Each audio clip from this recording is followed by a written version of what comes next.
welcome to the Foreign Correspondents Club of Thailand.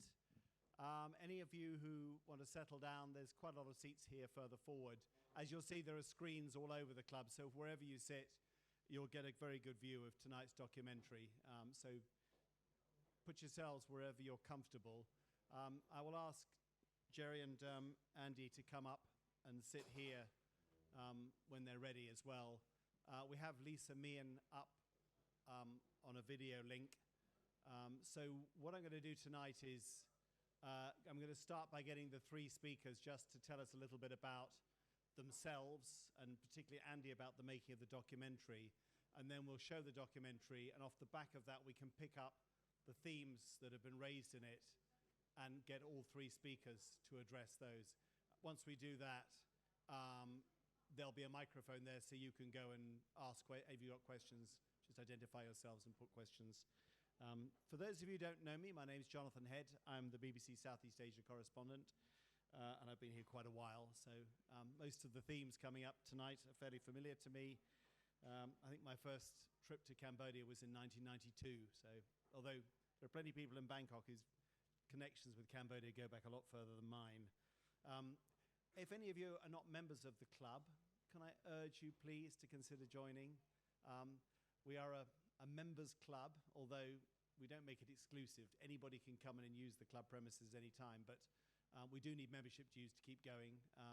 And you know, we are a very eclectic community of people from very diverse backgrounds. So if you join, there are privileges. You get a 20% discount on food, you get free entry to events, but more than that, you're part of a collection of like-minded people.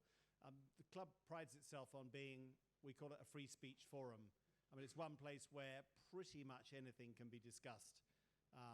There are, of course, some limits in Thailand, but mostly we can discuss anything, and we like to do that. And that's really much the spirit in which we are showing tonight's documentary a chance to give the documentary an airing and to really look into the issues it's raising. And they're important ones as well.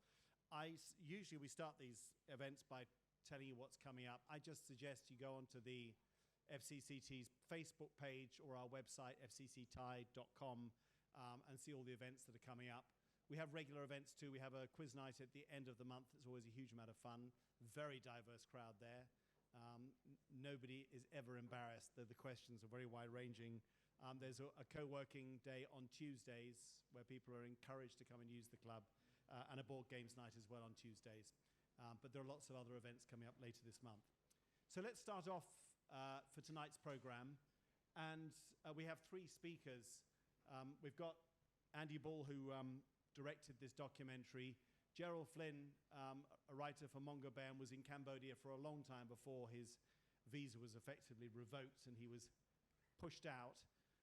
Very indicative of the media climate. And on the screen, we're very privileged to have Lisa Meehan, one of the enormously courageous activists in Mother Nature. They are an incredibly brave lot, very principled, inspiring, all of them. I've met some of them before. Some of those I've met are now in prison. Lisa, thankfully, is not. She has not been speaking in public at all. We're not saying where she is. We can't do that, but we're very pleased to have her. Lisa, first of all, I'm just going to ask you very briefly to introduce yourself and tell us a little bit about how you got involved in Mother Nature. Good evening, everyone. Nice to be in the first speaker to join the panel with you guys today. And my name is Lisa Meehan. I'm 23 years old, turning to 23 this September. And what happened for me to join Mother Nature Cambodia? Actually, it was this movement have inspired me since I was in high school. So in that time, I was shocking, like, why are these people? I asking myself, why are these people from the movement are so brave? And I was like dreaming, like I want to meet some of their college and also to speak to them, to understand them. And there you go, I am here now.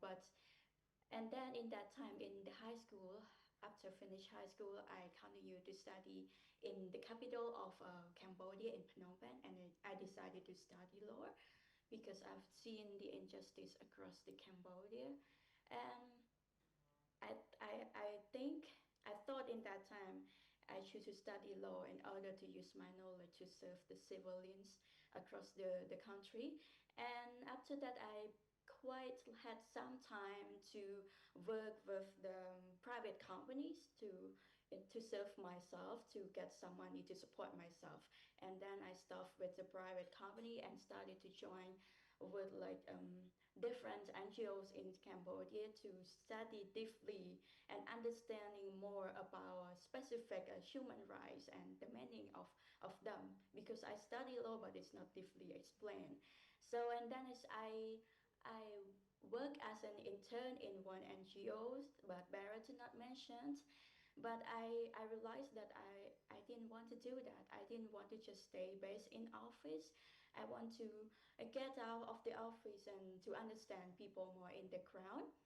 And then I decided to travel with a different type of NGOs to the communities to understand more about the people in the grounds, about their courage, their fighting, and also understanding more deeply about how those grassroots people are working. And then I got the chance to meet the Mother Nature Cambodia, and I decided to join Mother Nature Cambodia in 2022. And that's my started story with Amansi. Thank you very much, Lisa. Gerald, perhaps you could talk a little bit about your own involvement in environmental reporting and what the state of environmental reporting is in Cambodia, why it matters. Yep. So for those of you who don't know me, I'm Jerry Flynn. I'm a staff writer for Mongabay, and I've been covering environmental issues in Cambodia for about 4 or 5 years now. I was based in Cambodia from 2019 until this January, when I was quite rudely denied entry at the airport and forced back onto a plane to Bangkok.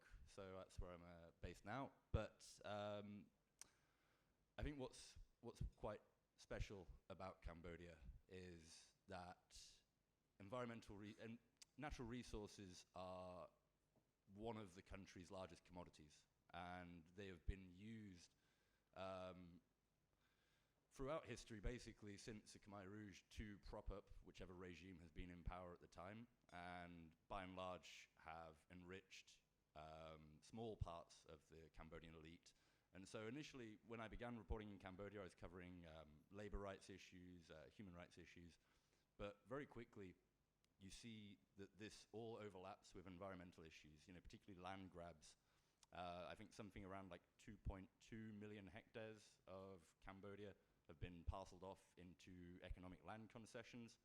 So these are concessions given out to wealthy elites, foreign investors, and it's resulted in the eviction, often forced evictions, of hundreds of thousands of Cambodians who have lost their land. And outside of those hundreds of thousands, millions more still don't have land tenure, and are all very dependent on the environment around them. So the degradation of forests, rivers, whether that's through logging, through mining, through hydropower dam development, has led to a substantial decline in the quality of life for millions of Cambodians.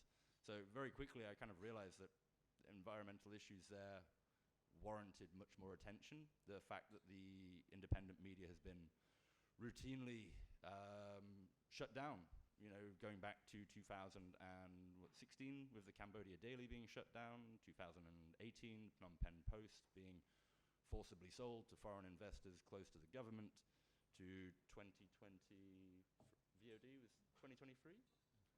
Yeah, 2023, Voice of Democracy, one of the last independent media outlets operating in Cambodia, also shut down for accurately quoting a government official.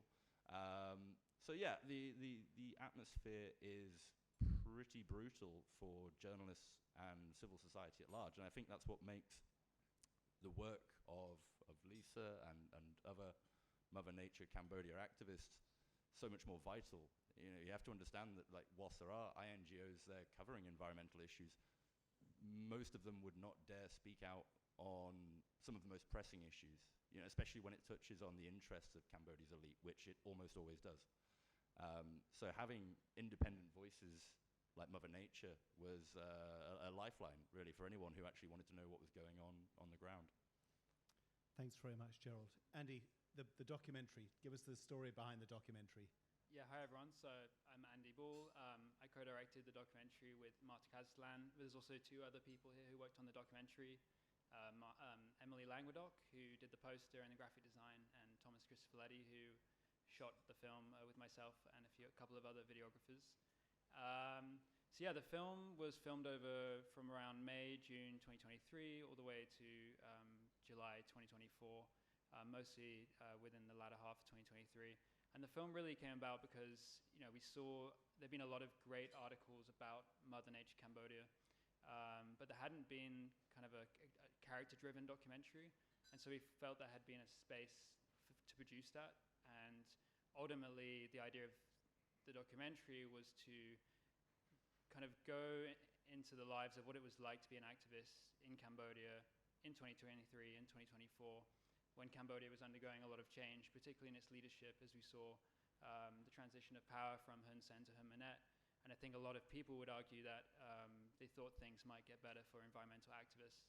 And I think, as you'll see in the film shows, the situation, the human rights situation, the environmental situation has degraded quite rapidly.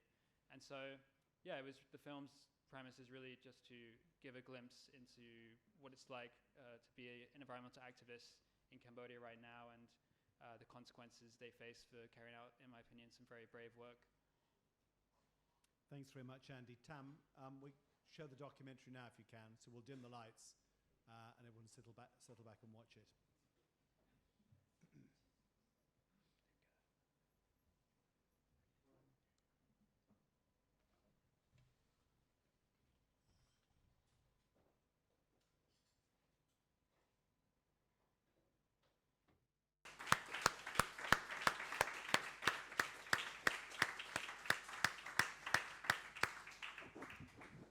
Brilliant work, your team. It's a really great documentary. Very, very powerful. I'm impressed. This is from somebody in the profession. Really very moving. I hope that we still have Lisa Meehan online. And Tam, is Lisa still there? Okay. Lisa, if you're still there, we'll get you up on screen now. I'd like your comments first. I think we saw you looking rather chilly in Sweden, all wrapped up and warm. Can you get her up on screen, please, Tam? Thanks.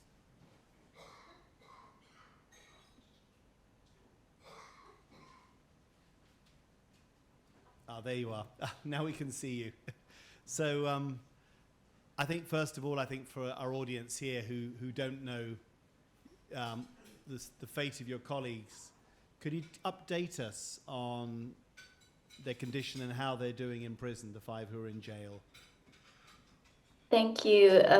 It has been 429 days into July 2024, and they put our friend separately across the province, across the country, different places. So this is mean to mentally pressure the 5 friends, because they used to be in jail already. They used to be together in the capital, but now this time they put them separately because they want to mentally pressure them, make them feel lonely, feel like no one, feel hopeless. But of course they are humans. They separately stay away from each other, and it's also hard for families to visit them like frequently, because it's not that close like before. So they need to travel, and also friends like us, we are also hard to get to visit them. We need to stick with the family to visit them. So their mental health is also in the stability that, of course, they feel lonely, they feel hopeless sometimes, but the strength is always there, the bravery is always there. They they kept being hopeful for the change, for the fact that they are patient to be in jail, that they're not saying any words, or they're not cooperating with the government, because the government are forcing people to do a fake confession, to say sorry to the regime that they put them in jail. They are forcing them to say, to record the videos, fake sorry or fake apologies videos to the regime. But they refuse to do that. They have been 429 days, more than a year.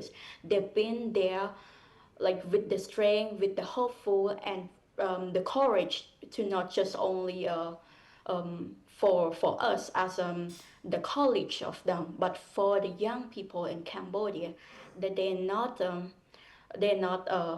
going to say sorry for what they have done right for the people. So for the updates now, they are still in separate place across the country, and Tonrota, he has family with 3 children.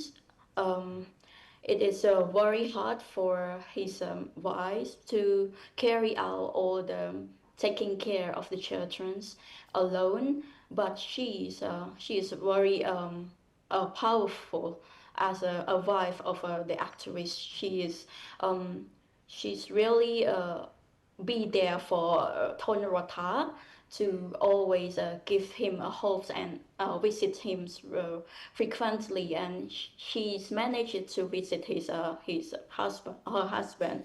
And for uh, Darabut, he's in Kanda province, in close to the capital as well. He's feeling like missing everyone, missing is the other friends, and also missing us.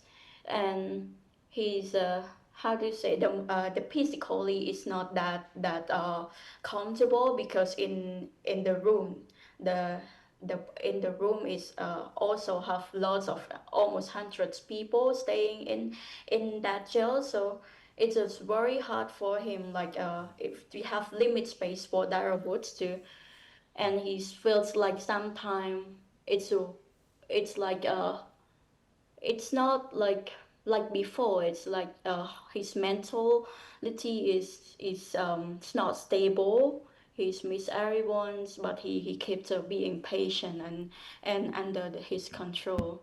And for others people, the families are managed to visit them, but also the nature of activists while they are in jail, all those guards, all those authorities in the jail, they are strictly monitor them when the families or friends comes to visit them. That is naturally, that's in general. But for that, in the positive way, they are all in the same passion and will to keep being patient, and keep giving the courage to the people who are trying to fight, especially the remaining activists, like not only me but other remaining activists who are still keep continuing, keep carrying out their works. So they keep sending good message through the lawyers that we can receive their messages.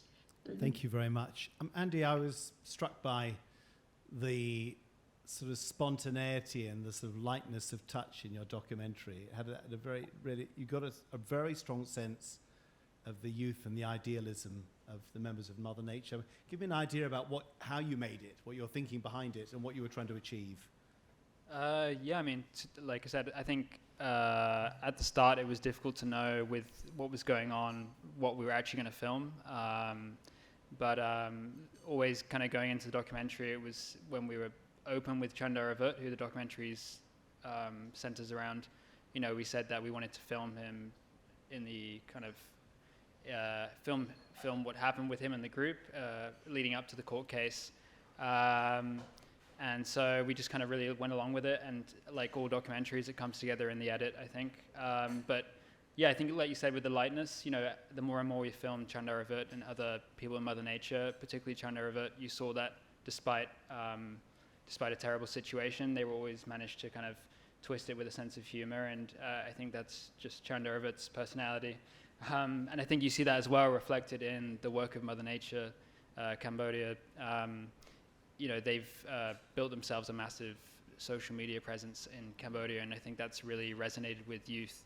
And I think they've done that particularly by making environmental videos that aren't necessarily so serious, but also are comical in some ways. And I think that's just part of who the group is and who's inside that group. Yeah. Gerald, give us, I think, a sense, and again, this is for people who are less familiar, about the importance of Mother Nature. There have been a lot of NGOs in Cambodia. It far fewer these days, but 20 or 30 years ago, it was sort of ideal, almost a playground for NGOs to start with issues. Mother Nature seems to have taken a very particular role. Yeah.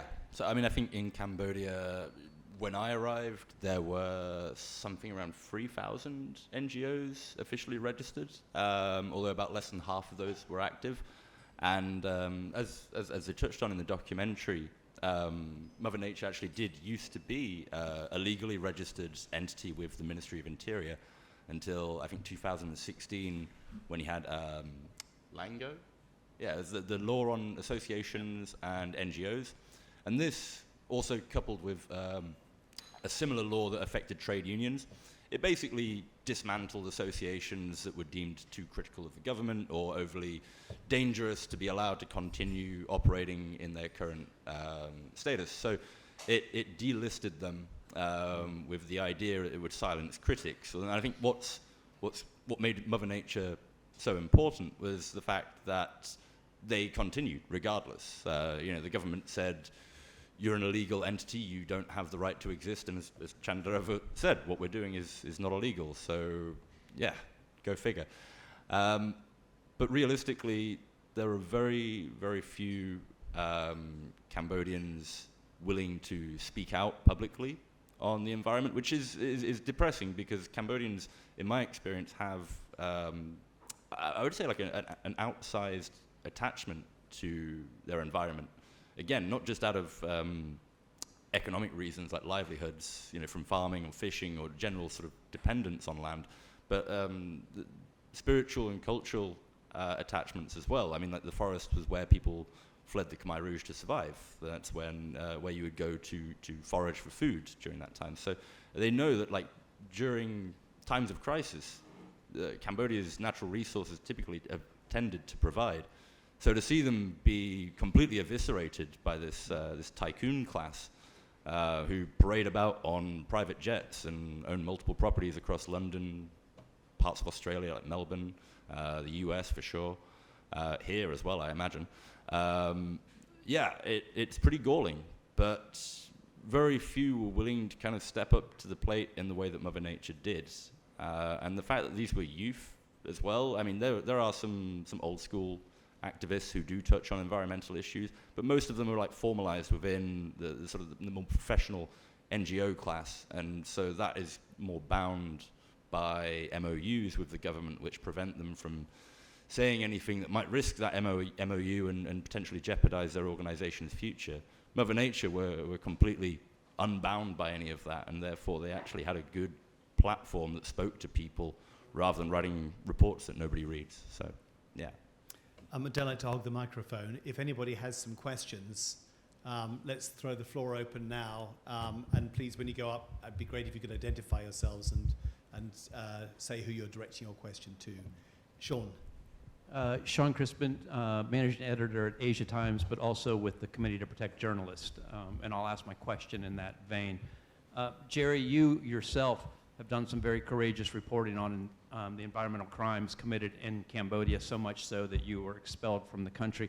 I wonder if you might speak just a little bit, right, and contextualize the work of Mother Nature, of just the repression of environmental reporting in Cambodia, right, which made Mother Nature's work so important as kind of a spotlight on these ongoing crimes where the local press just was no longer able to report. So if you could just kind of speak to the press situation, why so much of these environmental crimes are happening under a cloak of darkness that obviously Mother Nature was shining light on, and hence face the fate they have.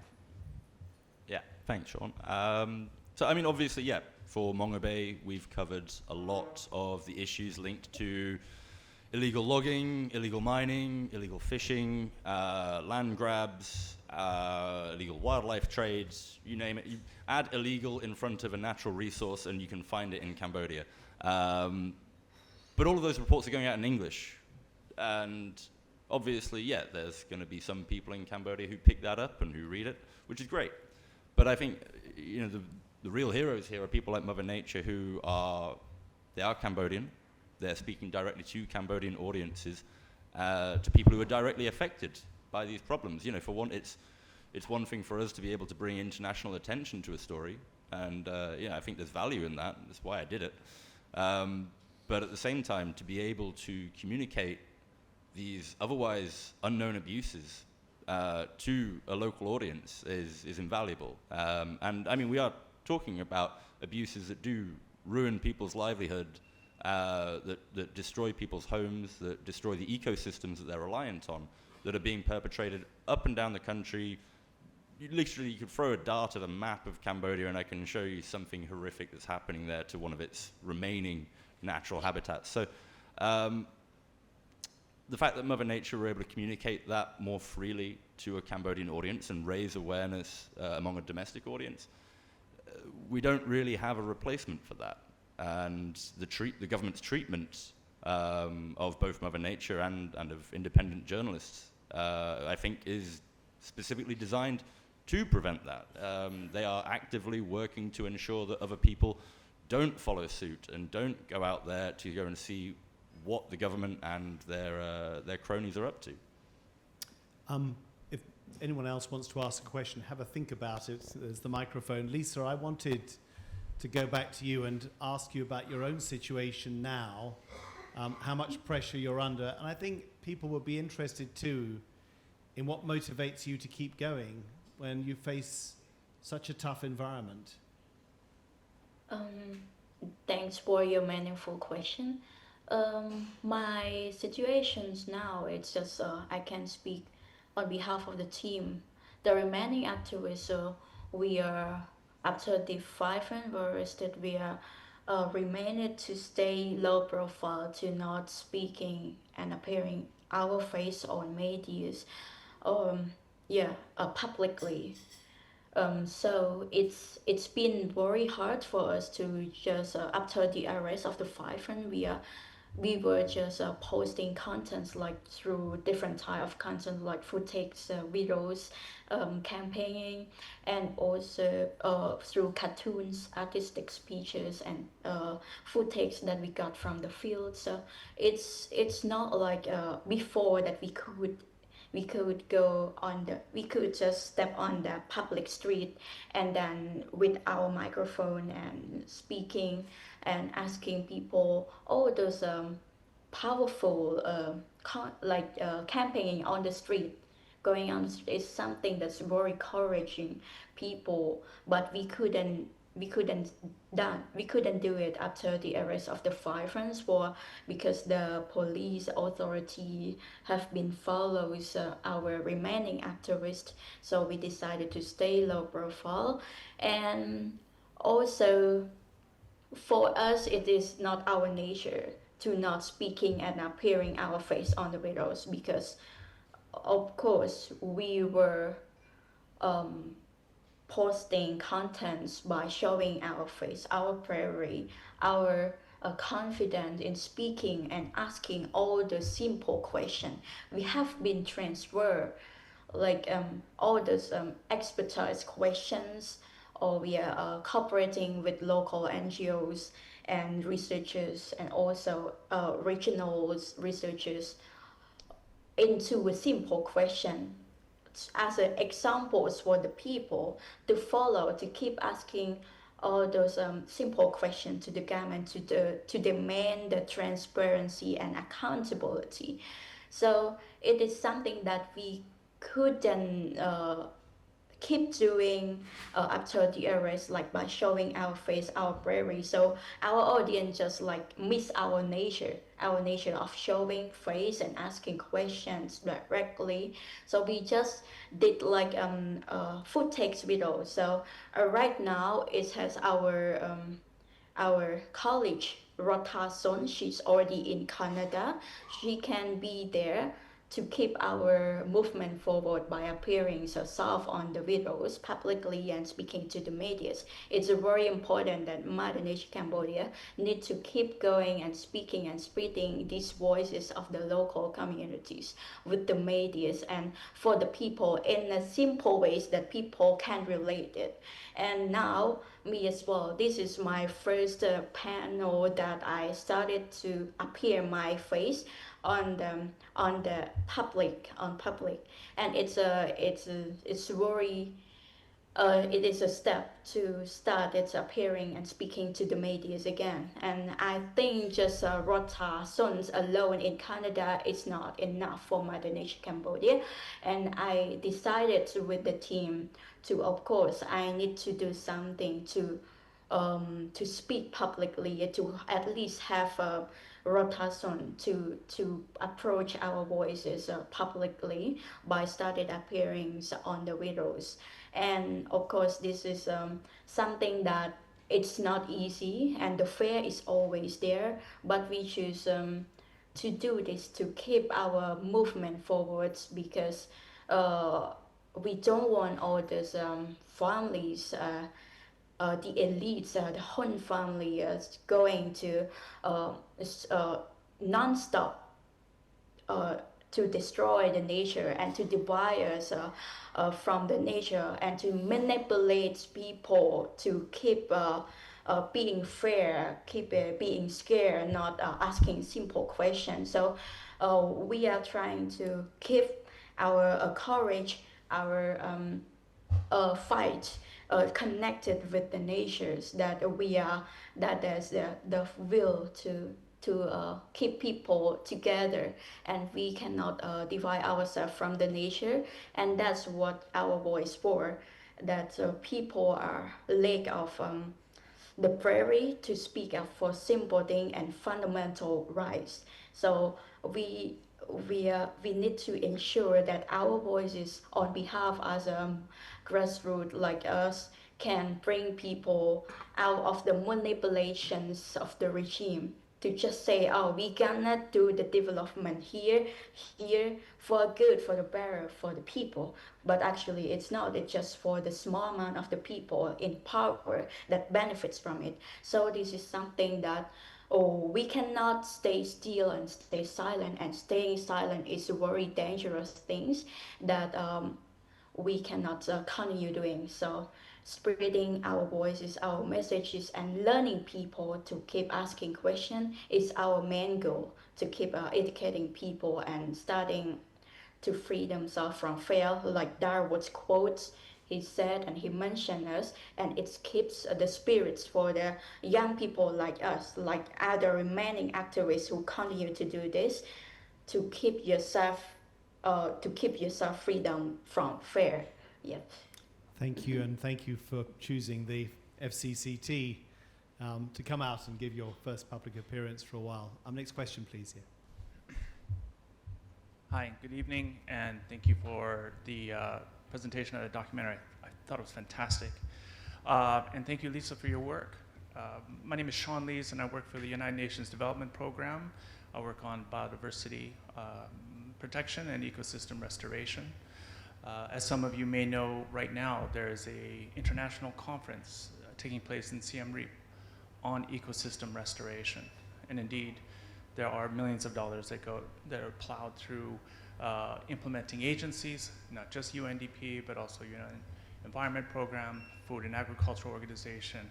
The list is very long. They go to countries like Cambodia for the purpose of ecosystem restoration. My question is to Lisa. Do you find these international conferences and or internationally funded projects to be either helpful to your cause and to protecting the environment in Cambodia, neutral, having like a net zero effect, if you will, on the conditions, or in fact, do you find them a form of maybe greenwashing, actually kind of covering up lies and or helping to allow the government and or governments in a region to get away with other things they might be doing under the cover of these conferences and these aid packages? Thank you. Thank you for your question. I think whatever conference or funding is going to make for the state itself, it needs to stick with the grassroots understanding. It needs to stick with the local communities. And it's rarely that all those conference that's has been engaging by the government with the grassroots, especially the community and all this vulnerable community who are fighting for their lands grabbed by the private company, by the name of the excuse of making development in different places in Cambodia, especially in protected areas. I am saying here as on behalf of Cambodian people and also activists of Mother Nature Cambodia, we rarely see that all those conference or all those managing to happen as a big project. So like you mentioned, is impact to benefit to the local people. So in short is that I've seen that it needs to stick with the local community, and especially you need to involve those grassroots activists to speak. A grassroots activist is not only Mother Nature Cambodia, but also those land activists, those who vulnerable by the developments in Cambodia to speak, to be involved. At least you as one of them to be representative for the conference. It's gonna be good. You keep involved, but this is need to be understanding the context of Cambodia, that the accountability and transparency, either by environmental impact assessment or other ways of land concession or privatization, it just makes it more into legitimate more than it's a reality in practical. So I'm just concerned that's what going to be deciding by making that the conference can be not benefits to the people. It's more like just for the small amounts of the companies or the state itself. Mm-hmm. Jerry, did you have a view on the big conferences with the big money? Do I? Yeah. Well, I mean, you're never one conference away from fixing a problem. But from my experience in Cambodia, yeah, I think Lisa's right. These conferences typically tend to exclude a lot of local voices, often at the behest of the government, as USAID found out repeatedly. The Prelang Community Network springs to mind, who I think when USAID tried to set up their $21 million project, the government would only accept the money on the conditions that the Prelang Community Network be excluded from any and all parts of the project. USAID agreed. The project was cancelled, I think, like 3 years later. Logging in Prelang remains as high as it ever was. Another example, UNDP showcased a cashew company in Preah province in Cambodia as part of their SDG Investor. The SDG Investor platform, that was it. This company was owned by a chap called Uk Kim San, who's the right-hand man of Tri Piet, one of Cambodia's most notorious illegal timber traffickers, who once made, I think, $57 million of timber sales off the development of one hydropower dam. But Uk Kim San himself is fun because he actually used to work for Conservation International before he got arrested at the border smuggling timber. And this is well documented. Like, he's a known... It's not hard to find out that this guy has a long documented history of environmental crimes, and yet somehow his company ended up on a UN website being promoted as a sustainable investment.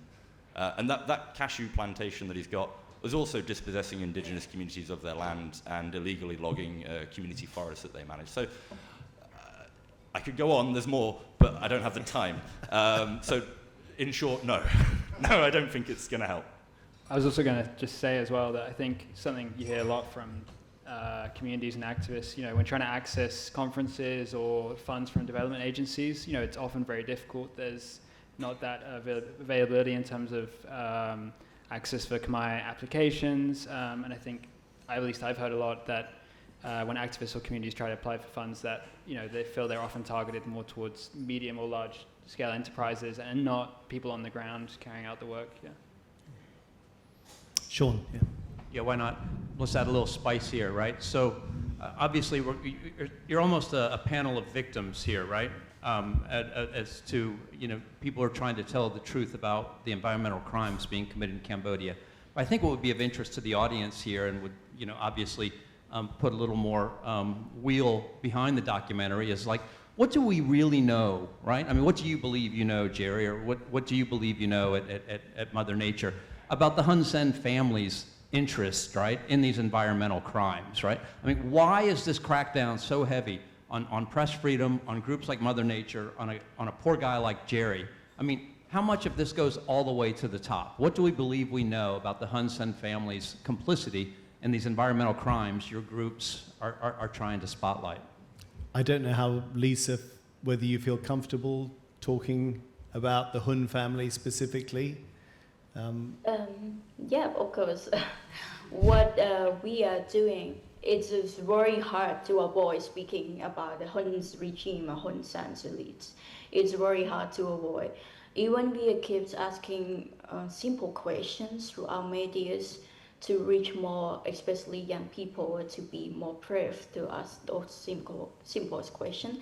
But they treat it as dangerous for the regime itself, because when we are going to speak about the saving Kokong Island is the biggest island in Cambodia, and the behind the small, like the big scale privatization, the whole island to the private company is the tycoon, which is the elite, the tycoon, which is the elite of the Hun family itself. So how can we avoid to not speaking about the Hun families, and by how they are trying to make it legitimate by giving us its privatization, even all those protected areas across the country have been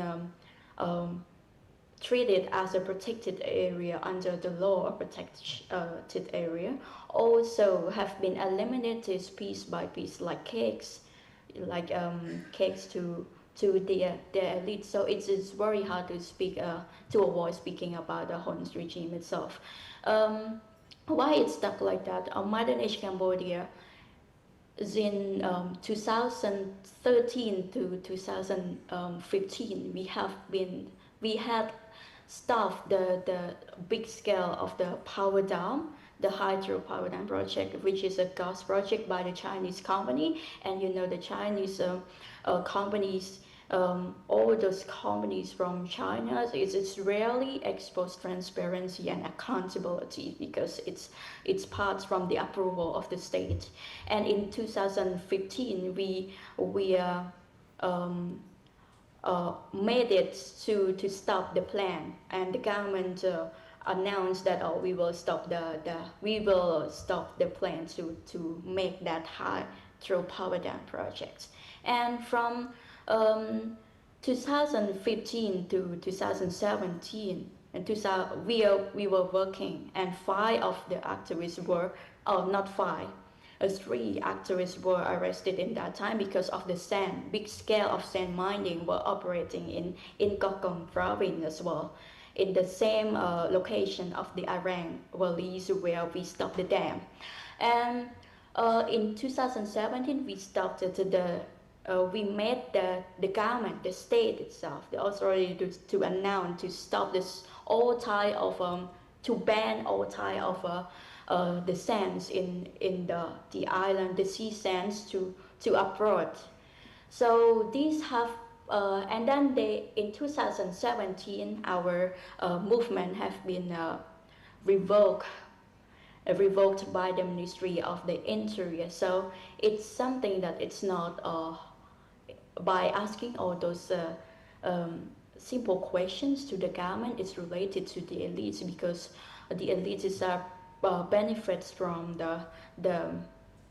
all those operations of the nature exploitation and natural exploitation in Cambodia. So by doing or just taking young people to visit the island, it's also face the threats of the local authorities to visit by doing nothing, just to let them see all this beautiful and natures, how rich of natural resource in the biggest island that we are saving, also face the threats because the tycoons behind that. And what the regime trying to do is not to protect the civilians, to protect these people are speaking up against the regime, against their elites, because they benefit from the elites as well. The power are pulling in from the elites, from the powerful people like the tycoon, the wealthy people as well. So how dare you speaking up against those companies, because it's benefit to me as well. So this is the truth, that even by some like how Mother Nature Cambodia, like just going on the street, deliver petition to save our biggest island, or to stop the sand mining, or to not making the hydropower dam happen in Cambodia, because it benefits to less people, just for the few elites. So it's been powerful to the whole regime, and it's rare. It's not many groups of young people that's asking this question for transparency, and it's hard for them to answer the question, even those simple questions, because it will be show the distrust to the people, to the public. So they are doing it by ignoring our questions, by asking all those questions, and keep moving.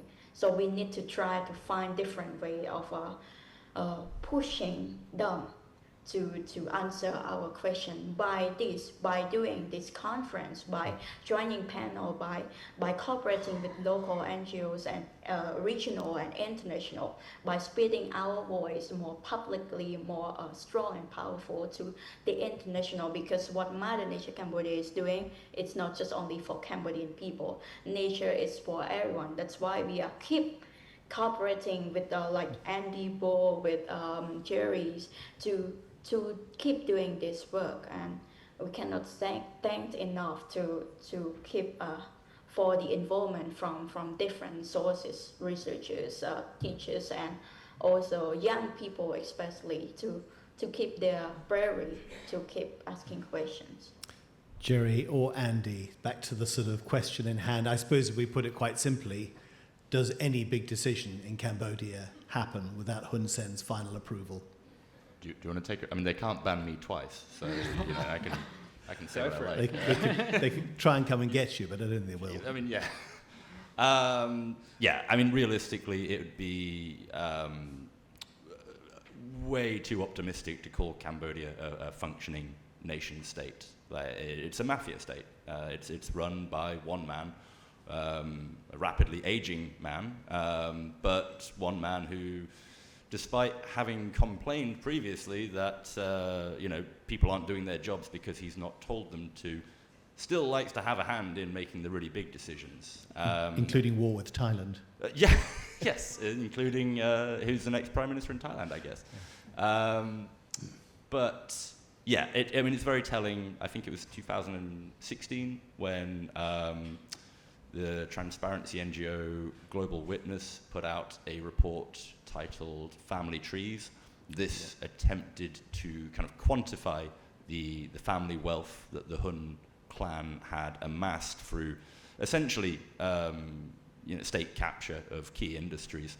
I think Forbes recently put the Hun family's value at 4 billion, but I mean, that's maybe what's on the books, and I'm guessing there's a lot that isn't, because there are no books in Cambodia. You literally can't find shareholder details. That's just not published information. So yeah, realistically, how far up the totem pole does everything go? I think realistically, the way I understand the situation, Cambodia's protected areas are basically a land bank that are handed out to a network of patrons who in turn exploit those natural resources as and when they are able to afford it. And whilst we probably can't prove it on paper, I'm willing to wager my kidneys, which I very much like, that they are all paying tribute up to Hun Sen, or at least someone in the Hun I mean, it family. might be fair to say that aside from Brunei, among Southeast Asian countries, it is the country that is most dominated by just one man and one family. Yeah, I mean, you've not been to Cambodia if you've not heard one of Hun Sen's 3-hour rambling speeches at a primary school where he's, lambasting activists as terrorists. Yeah, that man basically runs the show. It's pretty well documented. Do you have any other questions? I'll take one more and then we'll wrap up, I think. Hello, my name is Sarah. My question is about how these issues and Mother Nature is perceived or talked about or known in Cambodian society.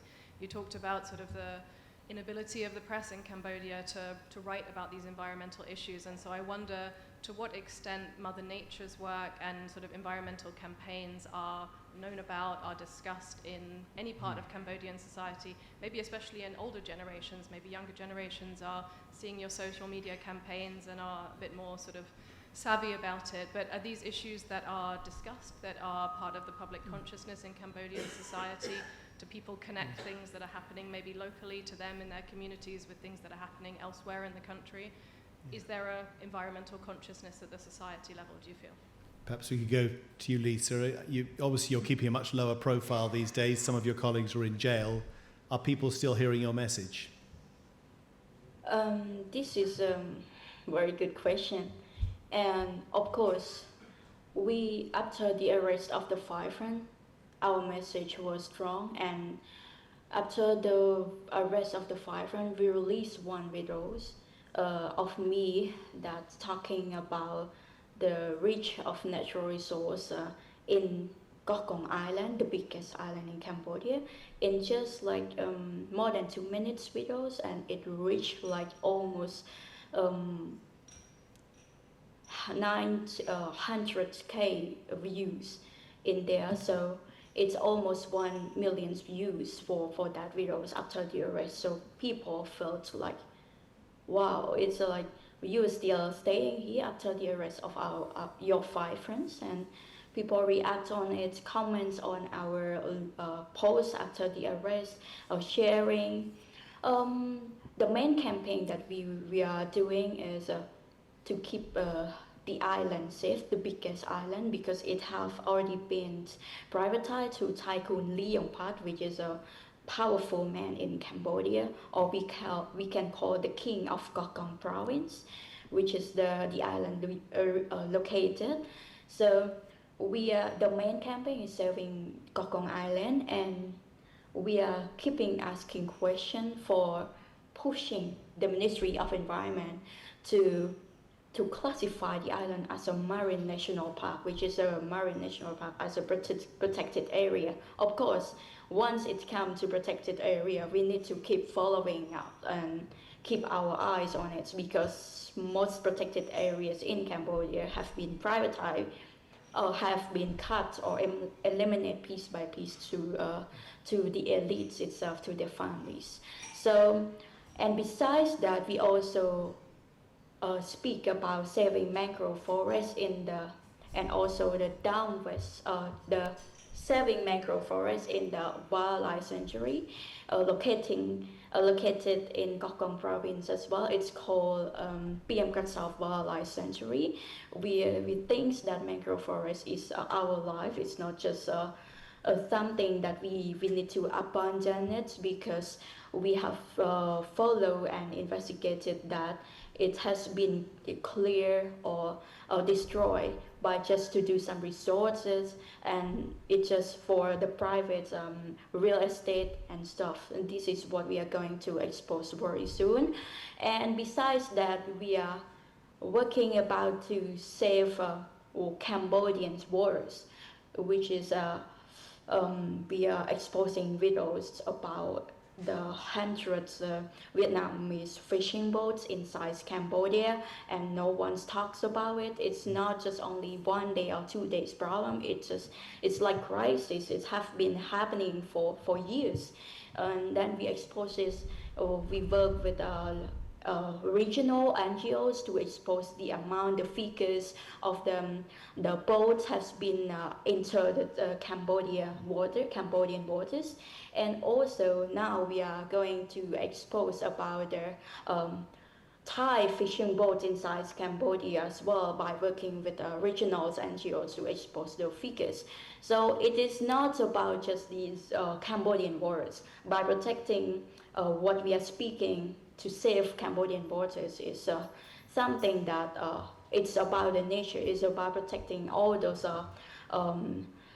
seas life there that have been destroyed by like trawlers, by those activities, by non-stop or how to say, it's not law enforcement there. So we are keep posting our content to us about this problem and pushing the government to reply on these questions. So that's what we are keeping our activism alive. Even the 5 friends are in jail, and they keep being in jail. It's also a part of sending message to the people.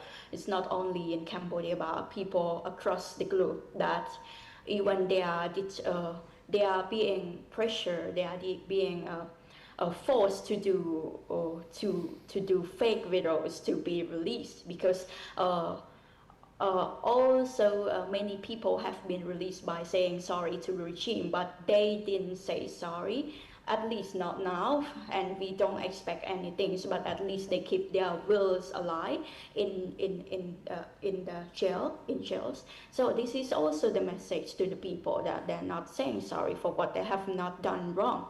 And also the remaining activists are going to continue their activism is something already strong there. This is a positive message to the people there, that you will never keep quiet if your freedom is not already there, and your quiet or your silence is dangerous things for you, for your loved ones, and for your people. That's why we think this is already the powerful message to people and our networks across the globe.